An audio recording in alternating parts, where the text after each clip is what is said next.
En este episodio tuvimos algunas complicaciones de audio debido a que estaban pasando muchos aviones cerca de nosotros. Espero que esto no sea un impedimento para que puedas disfrutarlo.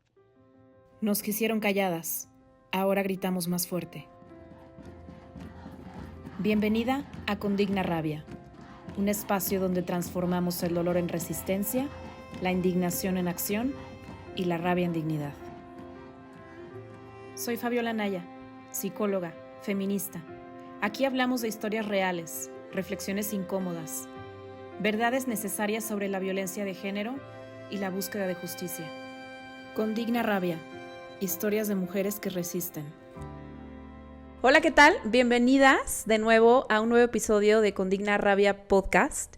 Quiero agradecer la respuesta que hemos tenido hasta ahorita. Muchísimas gracias por todos sus comentarios. A veces no podemos responder en ese momento, pero las leo y las leo con muchísimo cariño. Hoy quiero darle las gracias a nuestra invitada, bueno, a mi invitada, así a nuestra invitada, yo y mi alter ego, a Grecia. Quiero darle las gracias a Grecia porque, yo a Grecia no tenía el gusto de conocerla en persona. Una compañera me contó un poco de su historia y hoy quiero que escuchemos a Grecia y sobre todo que hagamos muchísima conciencia de cómo la violencia vicaria no solamente pues daña profundamente la vida de las madres y de las hijas, sino también de todo un círculo familiar, cómo se involucra, ¿no?, la corrupción de este país. Y bueno, sin más, quiero darte la bienvenida. Grecia, muchísimas gracias por estar aquí. Gracias. No, gracias a ti por invitarme. Estoy muy agradecida contigo por tu programa, porque le das la voz a esas mujeres que necesitamos que nos escuchen, no solamente fiscales y jueces, necesitamos que nos escuche toda la gente y que tenga conocimiento de esta violencia tan cruel, inhumana en contra de las mujeres. Sí. Dijiste una palabra clave que es inhumana, porque lo que nos vas a contar ahora es completamente inhumano. Claro. Totalmente inhumano. Si es que vamos por el inicio, Grecia. ¿Quién es Grecia? Bueno, Grecia es una mujer luchadora por sus 3 hijos. Soy del Estado de México, de Tenancingo, y desde el día 27 de febrero del 2023 mi vida marcó un antes y un después. Pero me considero una mujer resiliente, muy fuerte y muy luchona, y bueno, estoy aquí luchando por mis 3 hijos. Ok. Lo siento mucho y gracias por estar aquí resistiendo, alzando la voz, porque la voz de una mujer puede ser la voz de muchas otras mujeres que o ya fueron silenciadas, es decir, que les arrebataron la voz eternamente a través de un feminicidio, y de muchas otras que aún tienen mucho miedo de alzar la voz porque entendemos que el miedo es la herramienta más fuerte que el patriarcado utiliza, ¿no? Y le funciona. Bueno, a ver, Grecia, cuéntanos, dijiste ahorita que tu vida marcó un antes y un después.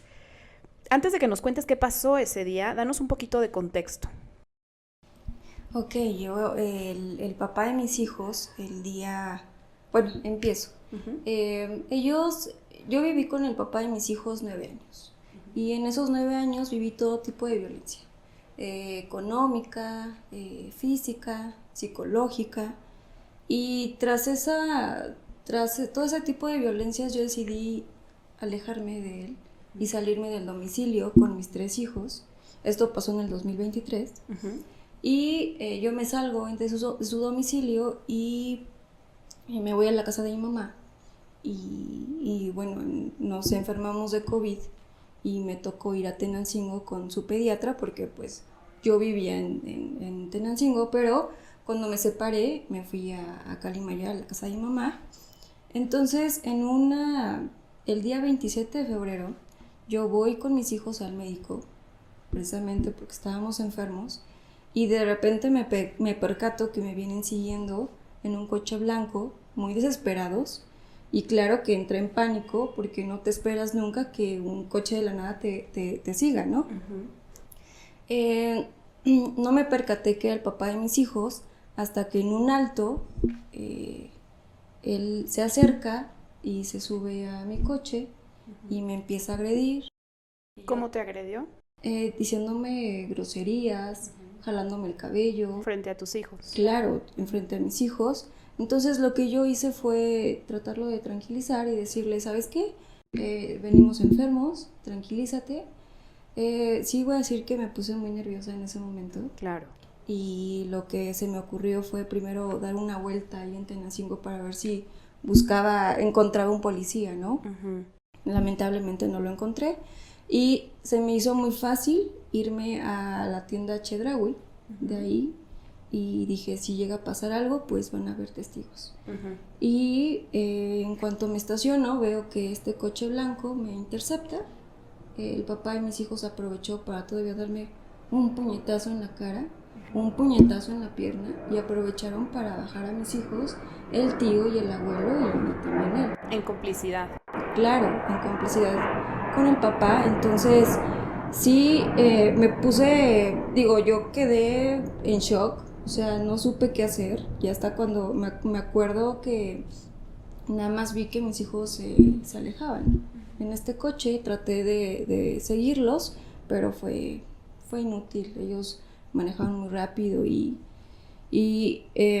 también algo que sí quiero decir es que él en todo momento, creo que a la media hora que me los quita, él me escucha llorando y me dice, tranquilízate, no va a pasar nada, no vayas a la fiscalía.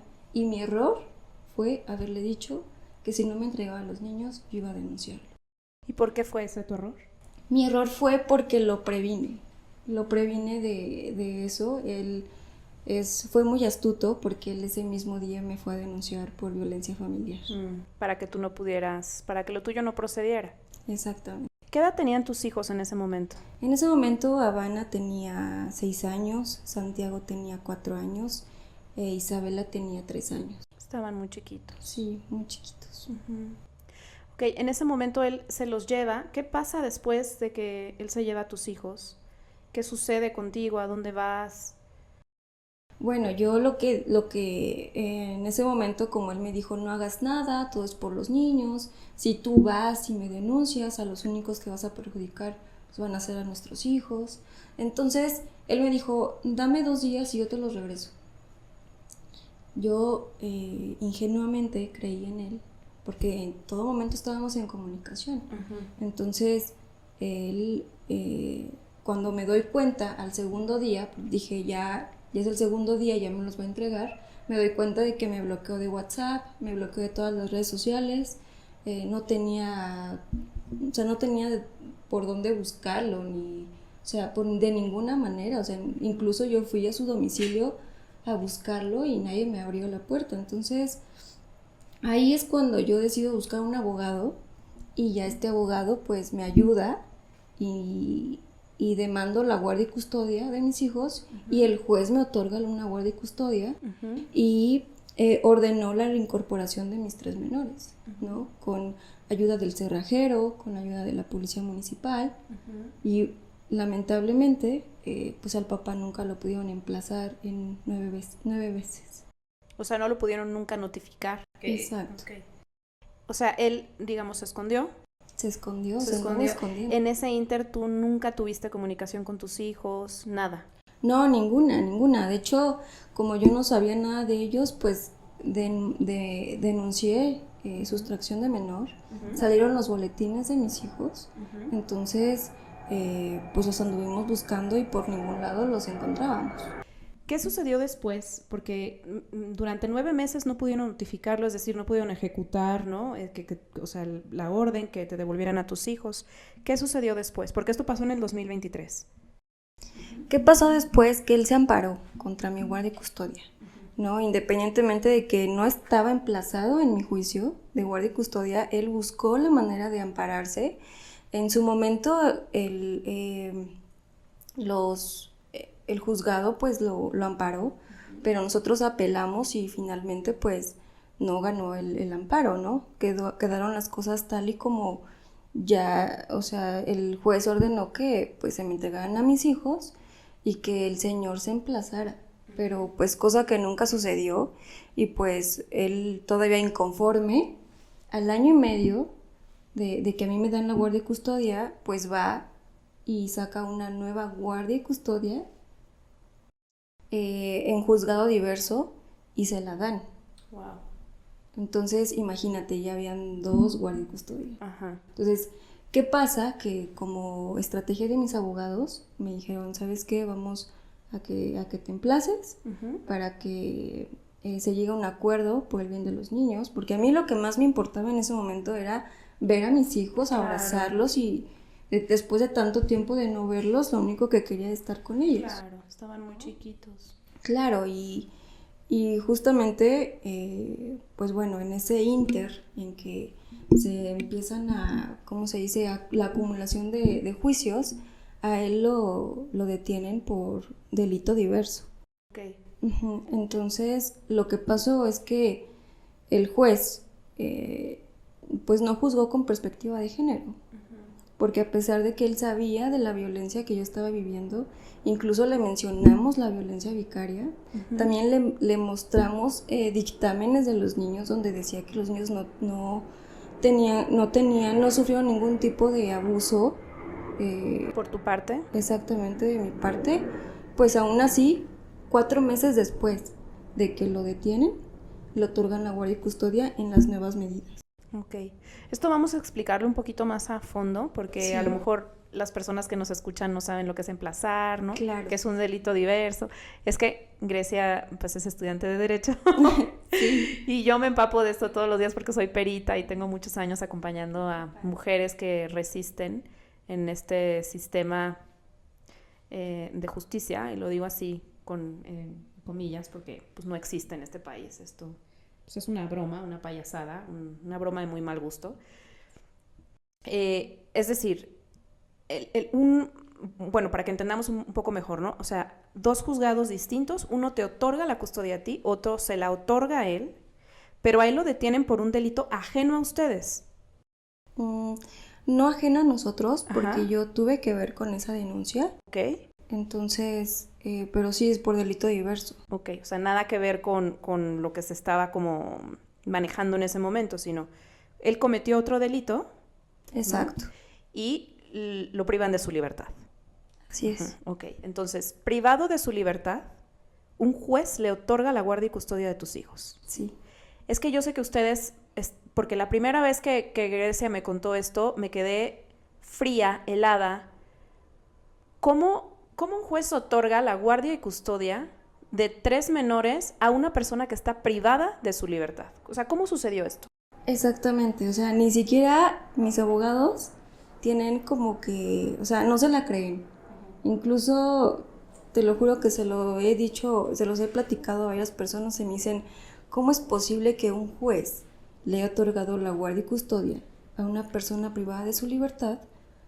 O sea, es imposible porque no puede ostentar una guardia y custodia. O sea, no puede cuidar a unos niños. No, porque está preso. Claro, entonces ni siquiera mis abogados tienen una explicación a eso.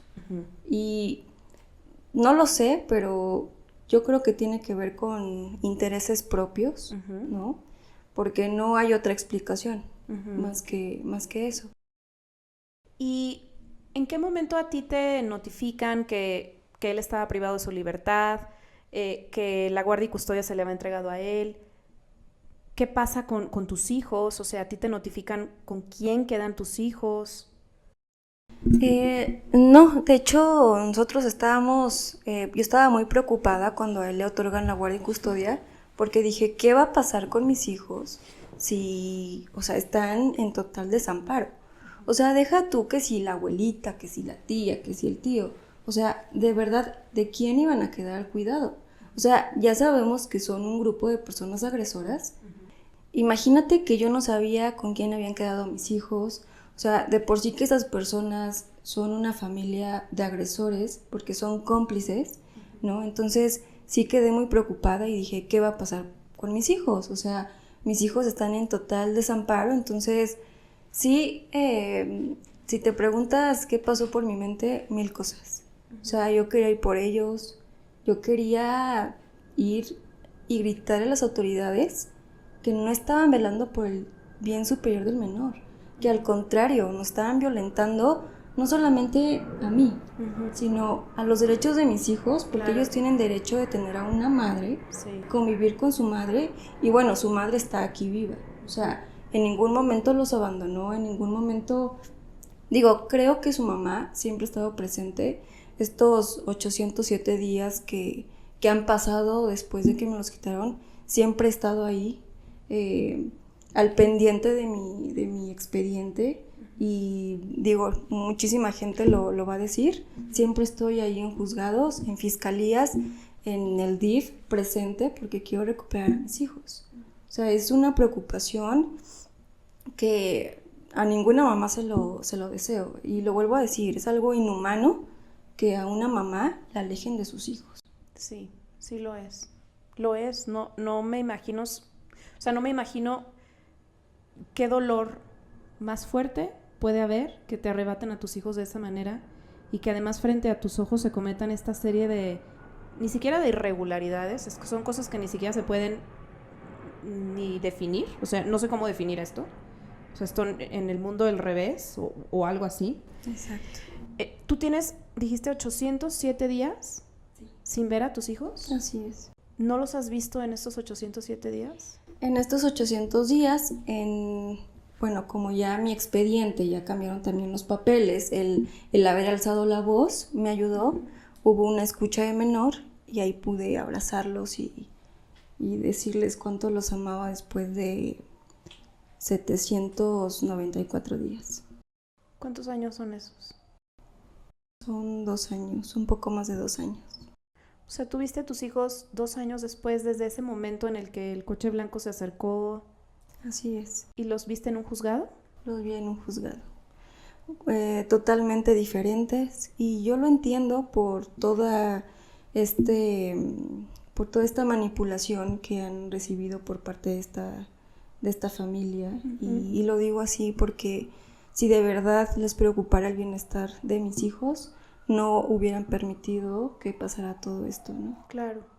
Alejar, y lo vuelvo a repetir, alejar a una mamá de sus hijos es la peor crueldad, es inhumano, y que seas cómplice todavía te hace más inhumano. Claro. Es inhumano para ti, es inhumano para tus hijos, es inhumano Claro. para una sociedad, por donde lo veas. Y sí, desgraciadamente, esto es un patrón que se ve de manera muy recurrente. Los agresores nunca están solos, yo lo he dicho en otros episodios. Para que un agresor pueda actuar con esta perversidad, con esta alevosía, con esta ventaja, beneficiándose de las autoridades, es porque hay gente detrás. Ellos no logran esto solos. Y esto es importante que lo sepamos, porque gracias, Grecia, por alzar la voz y romper el silencio, porque me imagino que detrás de alzar la voz tenías terror, porque vivimos en un país donde alzar la voz nos puede costar la vida. Lo voy a decir así porque es así. Claro, es así. Y yo alcé la voz sin importarme nada, la alcé más que nada por mis hijos, por Habana, por Isabela y por Santiago, y también por las mujeres y por todos los niños que están viviendo esta violencia que es la más cruel, de hecho es catalogada la más cruel de todas las violencias. La violencia vicaria. Exacto, entonces como lo menciono, no solamente la alcé por mis hijos, también por todas aquellas mamás que están separadas de sus hijos. Grecia, ¿cómo vive una madre, ¿no? Después de más de 800 días separada de sus hijos, con todo un sistema que te revictimiza día a día? Porque me imagino que, o sea, si llevar el proceso de un expediente es extenuante, supongo que entre amparos y contrademandas y tantas cosas que has tenido que pasar, ¿cómo vive una madre alejada de sus hijos de la manera más cruel? Porque bueno, hace ratito me contabas que sabes bajo el cuidado de con quién están, ¿no? Que es parte de la familia de los agresores. ¿Cómo haces para estar aquí hoy resistiendo y alzando la voz? Esta pregunta la hago con el objetivo de darles esperanza y fuerza a otras madres que están pasando por algo similar que tú, porque la gente creería que esto es un caso aislado, pero no lo es. Los números son altísimos. La violencia vicaria está a la orden del día. De verdad, solamente hace falta que le pregunten a su vecina, a su tía, a su prima, qué pasó después de una separación, ¿no? Porque normalmente hay violencia vicaria. ¿Cómo vive una madre ahora así? La verdad es que ha sido una situación muy difícil. Desde el momento en que a mí me quitan a mis hijos, imagínate, me volví loca, me dio depresión 6 meses. Fue una situación muy difícil porque a pesar de que estaban mis papás, mis amigos, les mando muchos saludos porque sin ellos, sin mis papás, la verdad no estaría contando esta historia, pero fue una situación en la que aparte de que te revictimizan, llevas una vida judicializada. No estar como lo mencioné hace ratito, estar en fiscalías, en juzgados, en el DIF, en diferentes instituciones, pues de alguna manera te hace, ¿cómo lo puedo decir? Tienes que dejar de hacer las cosas que habitualmente hacías para ahora enfocarte a recuperar, por ejemplo, en mi caso, a recuperar a mis hijos. Entonces, ha sido una situación muy fuerte, pero sobre todo me considero una mujer muy resiliente porque a pesar de todos los cambios, me acuerdo que cuando los primeros meses que me quitaban a mis hijos, pues me la pasaba todo el tiempo en mi recámara llorando. De verdad que fue algo muy, muy, muy fuerte para mí, pero también debo reconocer que conocí a mujeres muy, muy buenas, en especial a Janet Canán, que es una amiga que yo aprecio mucho, que fue ella la que me impulsó a alzar la voz y que ella también me llevó a otras, por ejemplo, a otras instituciones, a que yo pues expresara todo el dolor que yo sentía, ¿no? Entonces, ahí, en ese grupo de mujeres, pues conocí a muchas, entre ellas también a Gabriela Pablo. Que estuvo en el primer episodio de Condigna Rabia. Sí, a Giselle Bues, a Lorena Mesa. Entonces, han sido mujeres que de alguna manera también me han ayudado y pues son mujeres activistas, ¿no? Tienen su colectiva y esa es la importancia de tener una colectiva y de que visibilicen este tipo de violencia, ¿no? Digo, si yo no hubiera conocido, en su momento yo no sabía que estaba viviendo violencia vicaria. Cuando me enteré que yo estaba denunciada en fiscalía, cuando me quitaron a mis hijos, se me vino el mundo entero, se me vino el mundo hacia abajo, ¿no? Claro. Entonces, conocer a estas mujeres me hizo sentir valiente y saber que sí se pueden, porque pues ellas ya recuperaron a sus hijos. Entonces, yo sé bueno, también quiero mencionar que en base a eso también me volví activista, y me volví activista de mi propio dolor, pero también de la esperanza, porque como te digo, conocer a estas mujeres me hizo sentir fuerte. Entonces, y también esperanza. Entonces también digo, si ellas pudieron, yo también puedo, y voy a hacer hasta lo imposible para traer a mis hijos a casa. Ya lo estás haciendo. Ya lo estoy haciendo. No me imagino cómo se siente resistir durante tantos años, bueno, tantos días, 3 años ya. 2 años y 3 meses, 4 meses. 2 años y medio, podríamos decir, resistiendo un dolor tan fuerte, pero mencionaste algo muy importante y creo que hay que volverlo a mencionar, que es que el amor de las mujeres nos salva.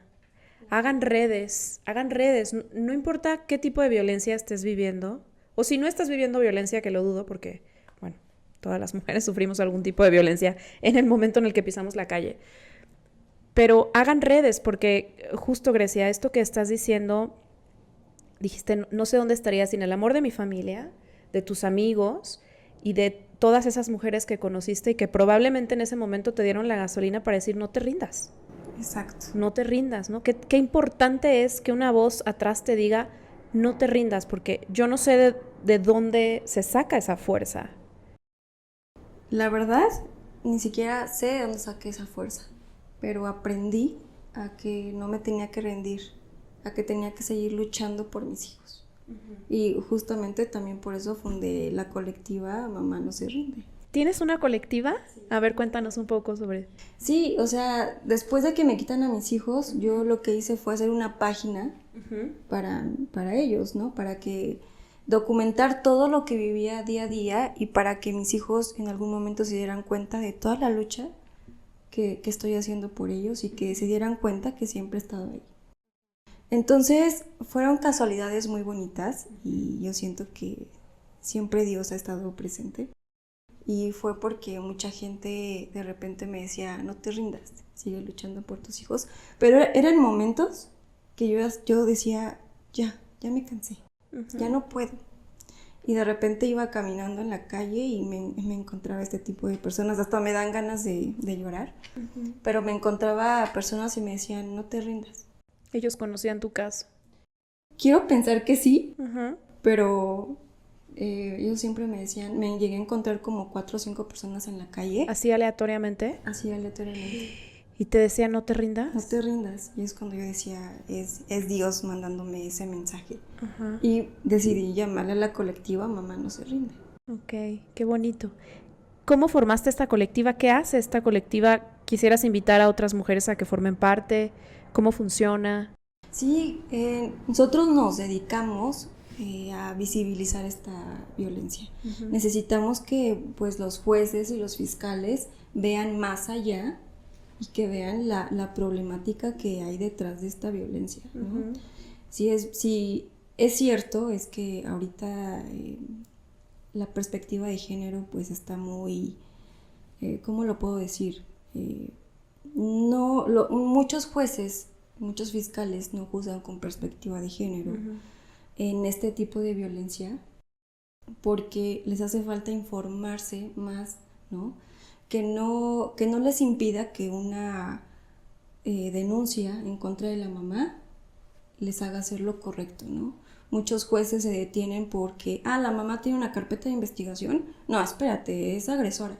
Y eso es seguro porque pues, está siendo investigada, ¿no?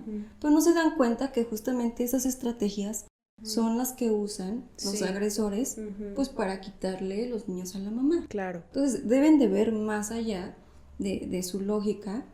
De sus procesos, ¿no? Exactamente, de sus procesos, de su lógica, de las leyes, ¿no? Digo, yo sé que tienen siempre que actuar bajo la ley, pero también deben de entender que hay mamás que sufrimos violencia vicaria y que deben de juzgar como... Con esa perspectiva, ¿no? Exactamente, claro. Con esa perspectiva y sobre todo velando el bien superior del menor. Grecia, ¿cómo estás ahora? Es decir, estás estudiando leyes, tienes tu colectiva, resistes cada día por recuperar a tus hijos. ¿Qué les puedes decir a las mamás que están allá afuera, que están viviendo una situación similar o que aún están en casa con su agresor? No hablamos mucho de qué pasó antes, pero no sé si nos quieras contar así rápidamente cuál fue el contexto pues por el cual tú te decides separar. 9 años, bueno, tú tienes 33, estabas muy chiquita, ¿no? Supongo que fuiste mamá muy chiquita. Cuéntanos así brevemente qué pasó antes de que tú decidieras separarte, porque aclaro que hago esta pregunta no con fines de morbo, siempre lo digo, sino con fines de prevención, no porque sea nuestra tarea estar adivinando quién chingados nos va a joder la vida, sino porque sí hay ciertas cosas que nosotras podemos ahora ver, ¿no? Cuando ya hemos sido violentadas, desgraciadamente, pues ya ahora podemos como decir, claro, es que estaba ahí, ¿no? Estaba ahí, pero muchas veces no se ve. Exacto. Y no sé si ese fue tu caso. No me daba cuenta de la violencia que estaba viviendo. La verdad, yo decidí salirme del domicilio conyugal pues porque me cansé. O sea, también llega el momento en el que te cansas de que no te respeten, de que no valoren la mujer que eres. Y yo sentí que era el momento. No me sentí valorada y eso fue lo que me dio el valor para salir de ahí y decir no más. Entonces, sí voy a mencionar que no fue fácil. Y es muy cierto cuando dicen, cuando sufras violencia, vete a la primera. No es cierto, no se puede. Cierto, no. Y eso justamente fue lo que me pasó. Me costó darme cuenta que yo estaba viviendo violencia, ¿no? Desde el momento en el que yo le dije al papá de mis hijos, ¿sabes qué? Quiero estudiar, quiero prepararme, quiero ser mejor. Y cuando él me dijo que no, ahí es cuando me di cuenta que entonces estaba con la persona incorrecta. Más aparte las otras violencias, ¿no? Pero ese tipo de...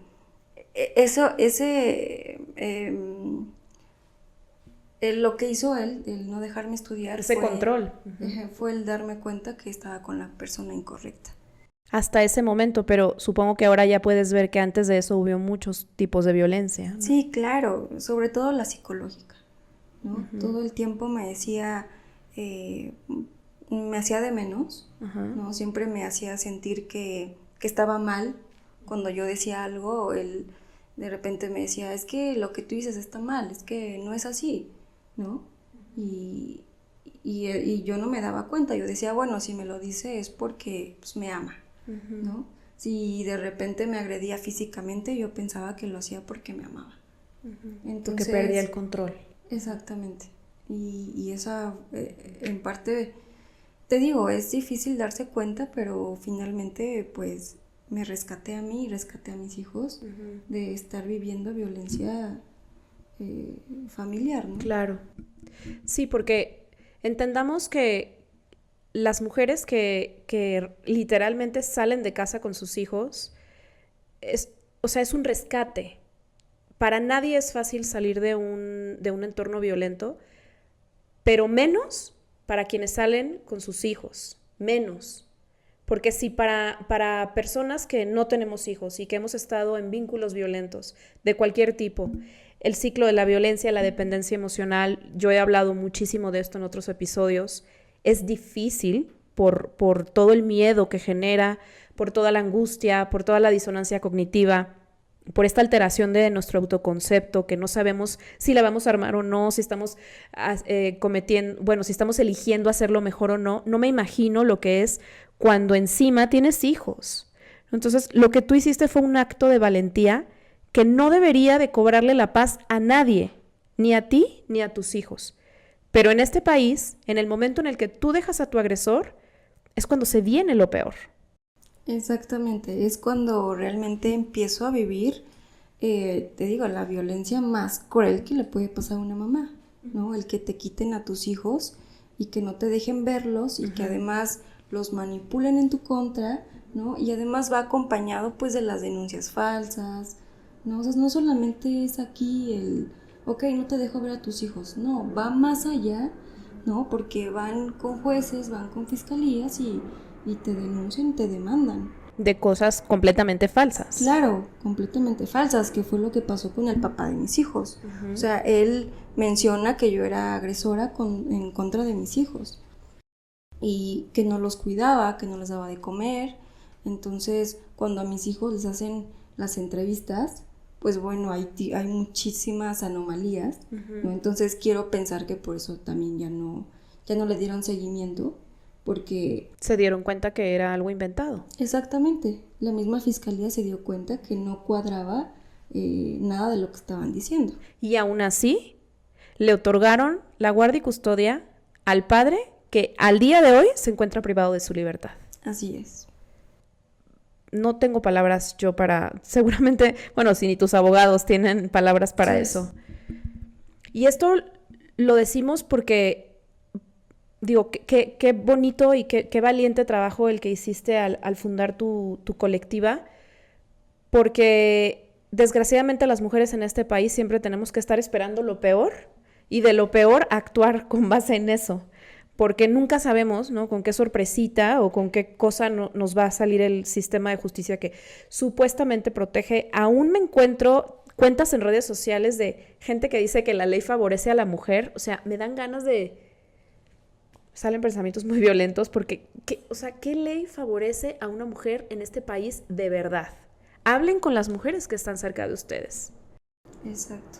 Sí, o sea, definitivamente no hay ley que proteja a la mujer. Si bien es cierto es que la perspectiva de género totalmente, es una total falsedad. Muchas mujeres nos vemos violentadas, revictimizadas y judicializadas, o sea, llevamos una vida judicializada y eso no hay poder humano que nos ayude. O sea, tenemos que estar tocando puertas, tenemos que ir de institución a institución mencionándoles una y otra vez lo que estamos viviendo y al final no hacen nada. Y todo el tiempo, todo el dinero, porque, ojo, esto no es gratis, ¿eh? No crean que esto llega, ay, aquí está mi... No. O sea, llevar un proceso legal en este país cuesta mucho dinero. Claro, porque el trabajo de todos vale, ¿no? Nadie va a hacer un trabajo gratis, y menos alguien que lo va a hacer de verdad.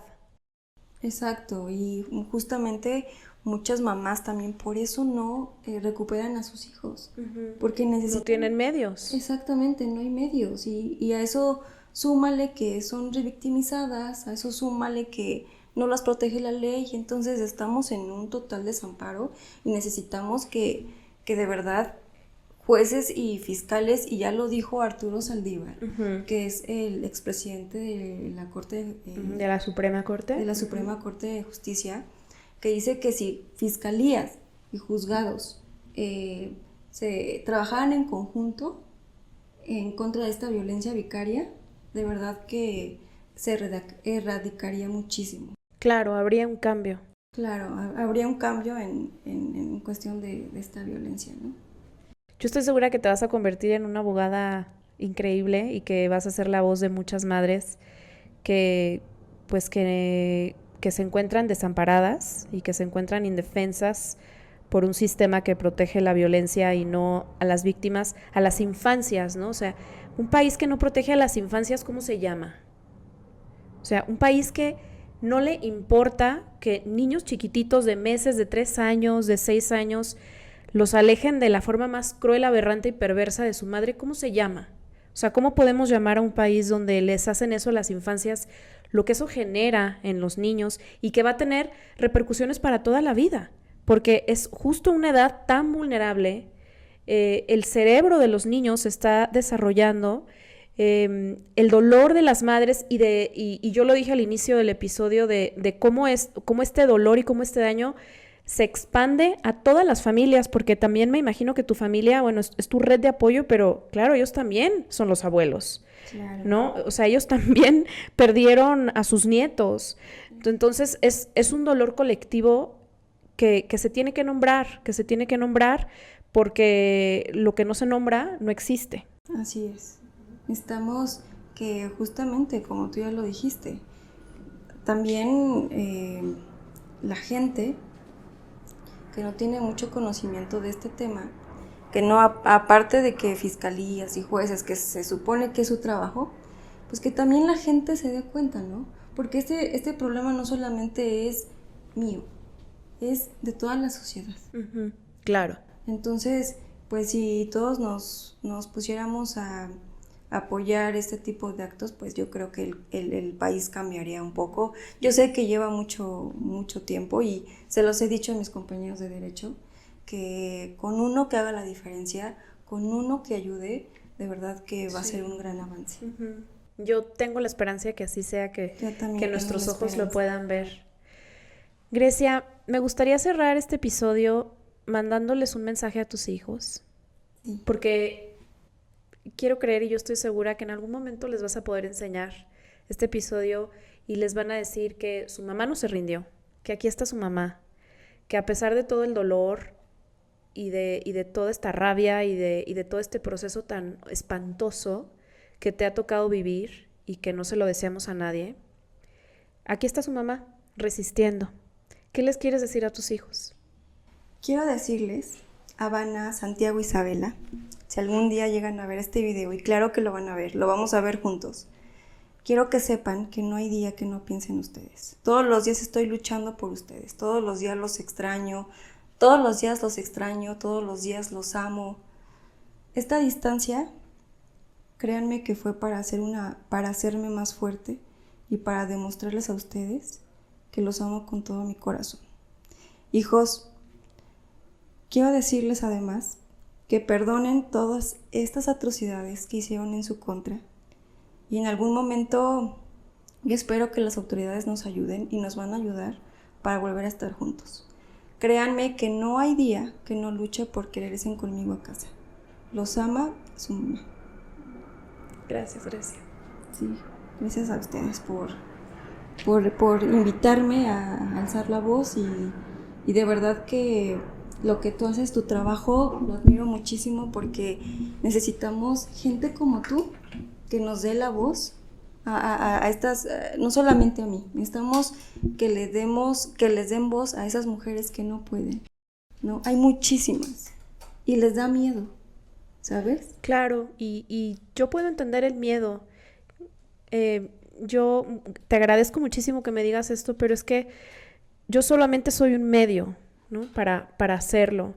Quienes realmente, o sea, sobre todo, ¿no? El propósito de este podcast fue, o sea, justamente historias de mujeres que resisten. ¿Cuántas historias en este país y en el mundo entero de mujeres que nunca van a poder tener un micrófono, una pantalla, algo para decir, me está pasando esto, ayúdenme? ¿No? Grecia está aquí con nosotros y han estado muchas mujeres aquí compartiendo sus historias, pero no se olviden que hay muchas voces que no están aquí, que no van a poder estar aquí, que mientras estás viendo o escuchando este episodio al día de hoy, víctimas de feminicidio en México, al menos 12 mujeres ya no estarán con nosotros. Por favor, que el privilegio no te nuble, la empatía. No porque esta violencia no te atraviese a ti quiere decir que tú no eres parte del problema o que no puedes hacer algo, porque al final somos una sociedad, ¿no? La otredad es parte de todos. Creo que ser indiferentes hacia lo que está pasando en este país, no nada más en relación a violencia vicaria, sino una violencia brutal que estamos viviendo en este país desde hace muchísimos años. Todos tenemos miedo, todas tenemos miedo, pero con todo y miedo. Así les digo yo a mis consultantes, aviéntate, con todo y miedo. Así con es. todo y miedo, resistamos en la lucha, porque además este mensaje que les acabas de mandar a tus hijos es muy amoroso, porque estoy segura que van a ver que tienen una mamá que resistió, que tiene fuerza y que el amor de mamá la mantiene aquí hoy, estudiando leyes para apoyar a otras mujeres, para apoyar a otras infancias, y yo creo que esto es el mejor regalo que les vas a poder dar a tus hijos en vida. Sí, gracias. Gracias, Fabi. Gracias por darme la voz y pues nuevamente quedo a tus órdenes y esperemos que le sigas dando la voz a más mamás, que es lo que necesitamos en este país, visibilizar esta violencia y no solamente esta violencia, todas las violencias. Sí, hasta que este mundo sea un mundo libre de violencia para nosotras, muy probablemente nuestros ojos no lo van a ver, pero estamos sembrando una semilla y síganla sembrando, por favor, chicas que son más jóvenes que nosotras, por favor háganlo, ¿no? Que esto no se quede aquí. Muchas gracias, Grecia. Gracias a ti. Sé que contar esto no es fácil. Gracias por resistir, gracias por luchar, gracias por ser la voz de muchas madres que no pueden hablar. Gracias a esta claridad, ¿no? que estás teniendo, gracias por fundar esta colectiva con todo y tu dolor, gracias por hacer comunidad. Y a ti que te quedaste hasta el final de este episodio, quiero también darte las gracias. Por favor, suscríbete y comparte. El propósito de este podcast es que llegue a todas las mujeres posibles allá afuera que necesiten una mano, que necesiten una voz de esperanza, que necesiten una guía. Que esto se haga una comunidad de ayuda para todas las mujeres que lo necesitan. Muchas gracias. Recuerda que hay un episodio cada 15 días. Yo soy Fabiola y te mando un abrazo. Porque sí, sentimos rabia, pero es una rabia digna, transformadora y necesaria. Aquí encuentras inspiración, fortaleza, dolor y comunidad para seguir adelante. Esto es Con Digna Rabia. Historias de mujeres que resisten.